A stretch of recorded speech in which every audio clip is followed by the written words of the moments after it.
Nummer 3. Toe die Here met Moses by Sinai berg gepraat het, het hy en Aaron reeds 'n nageslag gehad. Aaron se seuns was Nadab, die oudste, en ook Abihu, Eleazar en Itamar. Hulle is gesalf om priesters te wees. Nadab en Abihu is egter dood omdat hulle in die Sinai-woestyn verkeerde vuur vir die Here geoffer het. Hulle is dood sonder enige nageslag.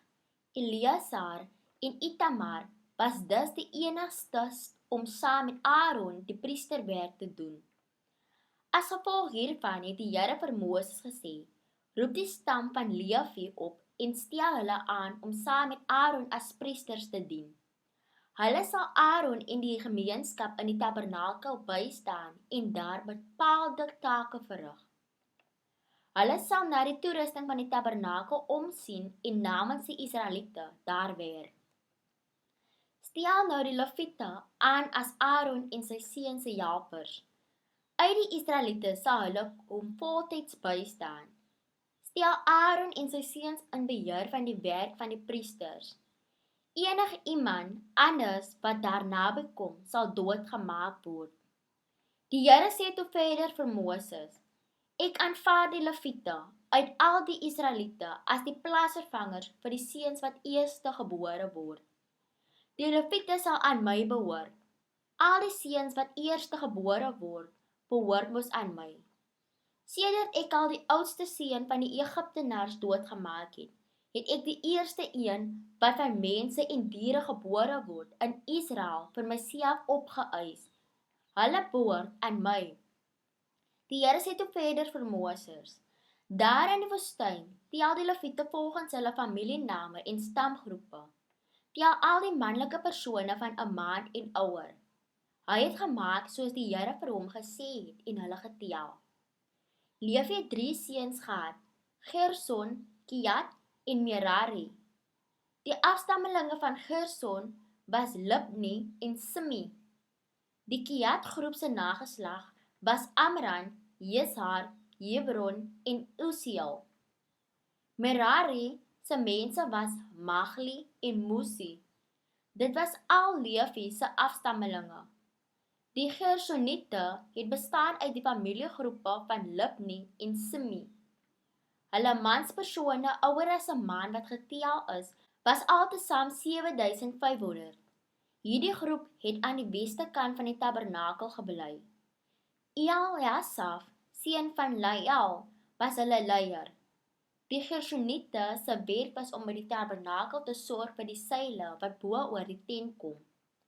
Die afskorting by die ingang van die tent, die afskorting rondom die binnehof en die gordyn by die ingang van die binnehof, die tenttoue en die onderhoud daarvan. Die Kiat groep het bestaan uit Amram, Jesar, Hebron en Uziel. Hulle manspersone bo 'n maand oud was altesaam 8600. Hulle moes na die heiligdom omsien. Hierdie groep het aan die suidekant van die tabernakel gebly. Elisafan, die seun van Uziel, was hulle leier. Hulle moes omsien na die ark, die tafel, die kandelaar, die altare, die gereedskap wat in die heiligdom gebruik is, die voorhangsel en al die werk wat daar gedoen is. Aaron se seun, die priester Eleazar, was aan die hoof van al die Lewiete wat die heiligdom moes versorg. Merari se nageslag was Magli en Musi. Hulle manlike persone bo 'n maand oud was 6200. Hulle het noord van die tabernakel gebly. Hulle leier was Siriel, die seun van Abigail. Hulle werk was om te sorg vir die rame waaroor die tent getrek is, die dwarslatte wat dit vasgehou het, die regelpale en hulle voetstukke, al hulle toebehore en die onderhoud wat daaraan gedoen moes word. Hulle moes ook sorg vir die pale van die binnehof rondom die tent, hulle voetstukke, hulle ankerpenne en hulle tenttoue. Moses, Aaron en sy seuns wat namens die Israeliete by die tabernakel diens moes doen, het aan die ooste kant van die heiligdom gebly, aan die kant waar die son opkom. Hulle moes die heiligdom oppas. Iemand anders wat daar gekom het, moes doodgemaak word. Al die manlike persone uit Lewi wat Moses en Aaron op bevel van die Here getel het, was altesaam 22,000. Toe sê die Here vir Moses: "Tel nou al die eersgebore seuns onder die Israeliete wat ouer as 'n maand is. Skryf hulle name op. Die Lewiete sal vir hulle instaan. Ek is die Here. Die Lewiete se vee sal ook instaan vir die eersgebore vee van die Israeliete." Soos die Here vir hom gesê het, het Moses al die oudste seuns in Israel getel. Al die oudste seuns wat getel is, was 22,273. Toe sê die Here vir Moses: "Laat die Lewiete instaan, vir al die oudste seuns in Israel. Vat ook die Lewiete se vee as plaasvervangers vir die vee wat eerstegebore is. Die Lewiete behoort aan my. Ek is die Here. Daar is 273 meer oudste seuns in Israel as die Lewiete. Koop hulle los. Vat 5 stukke silwer vir elkeen van hulle. Elke geldstuk moet volgens die standaardgewig van die tempel wees. Gee die geld vir Aaron en sy seuns as 'n losprys vir die persone wat te veel is." Moses het toe die geld bymekaar gekry om die wat te veel was los te koop. Die geld wat hy bymekaar gekry het, was ongeveer 15,5 kilogram silwer. Soos die Here vir Moses gesê het, het hy gemaak. Hy het die silwer vir Aaron en sy seuns gegee om daarmee die oudste seuns los te koop. Nummer 4. Die Here het toe vir Moses en Aaron gesê: "Neem ook 'n sensus op van die Kehatite onder die Lewiete, volgens hulle afsonderlike familie en stamgroepe. Tel almal wat tussen 30 en 50 jaar oud is, wat in die tabernakel diens kan kom doen. Die Kehatite sal in die tabernakel met die heel heiligste dinge werk. Wanneer jy hulle kamp afslaan om verder te trek, moet Aaron en sy seuns die afskortingsgordyn kom afhaal en oor die ark van die verbond trek. Daarbo-oor moet hulle 'n laag gebreide vel trek en dit weer met 'n stuk blou materiaal toemaak. Dan moet hulle weer die draadpale insteek. Hulle moet dan 'n blou doek bo oor die tafel gooi waarop die brode gesit word. Hulle moet die borde, die lepels, die bakke, die drinkbekers en die brode bo op die doek neersit. Hulle moet dan daarbo-oor 'n rooi doek gooi en 'n stuk materiaal van gebreide bokvel bo oor alles. Dan moet hulle die draadpale weer deur die tafel se ringe steek. Hulle moet 'n donkerblou stuk materiaal vat en die kandelaar daarmee toegooi, saam met sy ligstanders, die snuiters en die oliehouers wat daarvoor gebruik word. Die kandelaar met sy toebehore moet dan ook in 'n gebreide vel toegedraai word. Dit moet alles op 'n draagbaar gesit word. Bo oor die goue wierookaltaar moet hulle 'n blou doek gooi en dit weer met 'n stuk gebreide vel bo oor toemaak. Hulle moet dan ook sy draadpale weer deursteek. Al die ander gereedskap wat by die heiligdom gebruik word, moet dan in 'n blou doek toegedraai word. Dit word weer in 'n vel gebreide leer toegedraai. Dit word dan ook op 'n draagbaar gesit. Krap die as van die altaar af en gooi 'n rooi doek daaroor. Al die gereedskap wat by die altaar gebruik word, die vuurpanne, die hakke, die grafies en die aspanne, dit alles moet bo op die doek neergesit word en dit weer met 'n vel gebreide leer toegemaak word. Dan moet sy draadpale weer deurgesteek word. Wanneer Aaron en sy seuns alles van die heiligdom en die dinge wat daarby hoort klaar toegemaak het en die kamp opgebreek het, sal die Kehatite kom om dit te dra. Hulle mag aan niks wat heilig is raak nie, anders sal hulle doodgaan. Dit is dan alles van die tabernakel wat die Kehatite moet vervoer. Eleazar, die priester, Aaron se seun, is verantwoordelik vir die olie van die kandelaar, die geurende wierook, die daglikse graanoffer en die salfolie. Die hele tabernakel en alles wat daarin gebruik word, is Eleazar se verantwoordelikheid. Die Here sê toe vir Moses en Aaron: "Julle moenie toelaat dat die Kehatite uit die Lewiete verdwyn nie. Julle moet sorg dat hulle nie sterf nie, maar bly lewe wanneer hulle die heel heiligste goed kom haal. Aaron en sy seuns moet saam met hulle kom en vir elkeen afsonderlik wys wat hy moet dra. Hulle mag nooit op hulle eie na die heilige voorwerpe kom kyk nie, want dan sal hulle sterf." Die Here het vir Moses gesê, tel ook die Gersoniete volgens hulle familie en stamgroepe. Tel die tussen 30 en 50 jaar wat geskik is om in die tabernakel te kom diens doen. Die Gersoniete se werk is om dinge aan te dra. Hulle moet die gordyne van die tabernakel dra, die tent en die velle wat bo-oor kom, die boonste laag van gebruide ramsvelle en die gordyn wat by die deur van die tent kom. Hulle moet ook die materiaal van die binnehof rondom die tabernakel en die altaar dra, as ook die toue saam met alles wat daarvoor gebruik word. Die Gersoniete moet dit alles vervoer. Aaron en sy seuns sal vir die Gersoniete sê wat hulle moet doen, of dit nou draagwerk of ander werk is. Hulle sal besluit wat elkeen moet dra. Dit is dan die werk wat die Gersoniete by die tabernakel moet doen. Hulle staan direk onder leiding van Itamar, die priester Aaron se seun. Tel nou ook die Merari groep volgens hulle familie en stamgroepe. Tel almal tussen 30 en 50 wat by die tabernakel kan werk. Hulle werk sal ook wees om te help met die vervoer van die tabernakel. Hulle sal die rame, die dwarslatte en die regelpale met hulle voetstukke vervoer. Die regelpale van die binnehof rondom die tabernakel met hulle voetstukke, die tentpenne, die toue en alles wat daarmee saam gebruik word, is hulle verantwoordelikheid.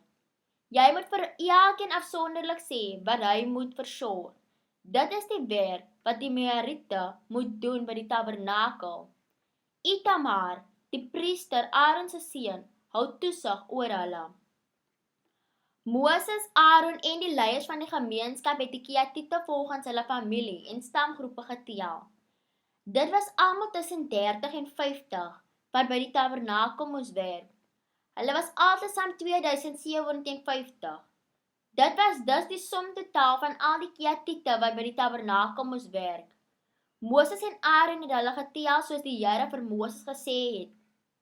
Die Gersoniete is volgens hulle familie en stamgroepe getel. Dit was almal tussen 30 en 50 wat by die tabernakel diens moes doen. Hulle getal was 2630. Dit was dus al die Gersoniete wat verpligtings by die tabernakel gehad het. Moses en Aaron het hulle getel soos die Here gesê het hulle moes doen. Ook die Merariete is volgens hulle familie en stamgroepe getel. Dit was almal tussen 30 en 50 wat tabernakelpligtig was. Hulle was 3200. Dit was almal van die Merariete wat diens moes doen. Moses en Aaron het hulle getel soos die Here vir hulle gesê het. So het Moses en Aaron, die leiers van die gemeenskap, al die Lewiete volgens hulle familie en stamgroepe getel. Dit was almal tussen 30 en 50 jaar oud wat by die tabernakel moes werk. Hulle was almal bymekaar getel, 8580. Soos die Here hom beveel het, het Moses vir elkeen afsonderlik sy werk uitgedeel en gesê waarvoor hy verantwoordelik is. Moses het elkeen getel soos die Here vir hom gesê het. Numeri 5. Die Here het vir Moses gesê, sê vir die Israeliete, hulle moet enige persoon wat 'n aansteeklike siekte het, of wat 'n onreëlmatige afskeiding het, of besoedel geraak het deur aan 'n lijk te raak, uit die kamp uit wegstuur. Dit geld vir sowel mans en vroue. Studeer die mense uit die kamp uit, sodat die kamp waar ek tussen julle bly nie deur hulle besoedel word nie. Die Israeliete het so gemaak en die persone weggestuur, soos die Here gesê het. Die Here sê toe vir Moses, sê vir die Israeliete, enige man of vrou wat 'n ander persoon veronreg, is ontrou aan die Here en is skuldig. Hulle moet hulle oortreding bely. Hulle moet die persoon vergoed vir wat hulle aan hom gedoen het en 20% bysit wanneer hulle hom vergoed. Indien die benadeelde persoon reeds dood is en daar is nie ander familie vir wie dit gegee kan word nie, behoort dit aan die Here. Dit moet vir die priester gegee word, saam met 'n ram wat geslag kan word, sodat die oortreder se sonde vergewe kan word. Alles wat die Israeliete as 'n offer vir God na die priester toe bring, sal aan die priester behoort.